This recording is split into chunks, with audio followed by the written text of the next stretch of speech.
అందరికీ నమస్కారం.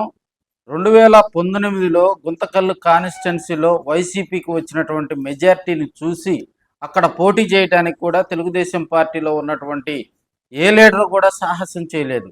ముళ్ళును ముళ్ళుతోటే తీయాలి, వైసీపీ లీడర్ చేత ఓడించాలనేటువంటి చంద్రబాబు నాయుడు గారు ఒక ఆలోచన ఆ కాన్స్టిట్యున్సీలో తెలుగుదేశం పార్టీని అగ్రస్థానాన్ని నిలపడంతో పాటు వైసీపీ నేతలకు చుక్కలు చూపించి ఓటమి రుచి చూపించినటువంటి కాన్స్టిట్యున్సీ గుంతకల్లు కాన్స్టిట్యున్సీలో వెంకటరామరెడ్డి గారు కూడా మనకి 2019 ఎన్నికల్లో 40,000కు పైగా కూడా మెజార్టీతో ఆయన గెలుపొందడం జరిగింది. అప్పట్లో కంగు తిన్నటువంటి తెలుగుదేశం పార్టీ 2024 ఎన్నికల్లో అక్కడ ఎవరిని నుంచోబెడితే గెలుస్తారు అని ఆలోచించి తెలుగుదేశం పార్టీలో యాక్టివ్గా ఉన్నటువంటి కొంత లీడర్ల పేర్లు సిఫార్సు చేసినా కూడా గుంతకల్లు కాన్స్టిట్యున్సీలో వైసీపీ మీద పోటీ చేయడానికి వాళ్ళందరూ కూడా వెనక్కి తగ్గిన సందర్భాలు అయితే మనం చూసాం. అయితే చంద్రబాబు నాయుడు గారు ఆయన వైసీపీలో అప్పట్లో మంత్రిగా ఉన్నటువంటి గుమ్మనూరు జయరామును కూడా అక్కడికి తీసుకొచ్చి 2024 ఎన్నికల్లో ఆయనకు టికెట్ కేటాయించడంతో 2024 ఎన్నికల్లో కూడా అక్కడ యాక్టివ్గా పాలిటిక్స్ చేస్తూ 2024 ఎన్నికల్లో తెలుగుదేశం పార్టీకి తిరుగులేని మెజార్టీ ఇచ్చినటువంటి అయితే 2024 ఓటమి తర్వాత కూడా వెంకటరామరెడ్డి గారికి అనారోగ్య దృష్ట్యా ఆయన హైదరాబాద్ వెళ్ళటం, కార్యకర్తలకు అందుబాటులో లేకపోవటం జరిగింది. సో ఆరోగ్యం బాగా కుదుటపడిన తర్వాత ఆయన హైదరాబాద్ నుంచి గుంతకల్లు చేరుకున్నప్పటికీ కూడా యాక్టివ్ పాలిటిక్స్ చేయట్లేదనేటువంటి టాక్ అయితే వచ్చింది. అక్కడ ఉన్నటువంటి క్యాడర్ కొంత డేలా పడుతుంది.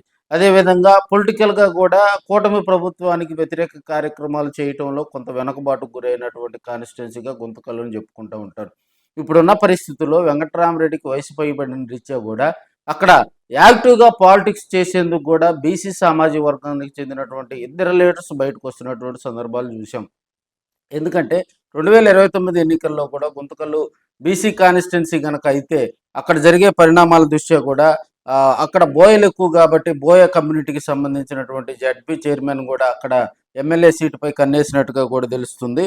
బోయ గిరిజమ్మ కూడా ఆ కాన్స్టిట్యున్సీలో ఇన్ఛార్జిగా కూడా నియమింపు చేసేందుకు జగన్మోహన్ రెడ్డి గారి దగ్గరికి ఇప్పటికే సిఫార్సులు పంపినట్టుగా కూడా టాక్ అయితే వినిపిస్తూ ఉంది. అదేవిధంగా YCP task force Ramesh Goud గారు కూడా వైసీపీలో యాక్టివ్గా కూడా కార్యక్రమాలు చేస్తూ ఆయన కూడా గుంతకల్లు కాన్స్టిట్యున్సీ మీద కూడా కన్నేసినట్టుగా కూడా తెలుస్తూ ఉంది.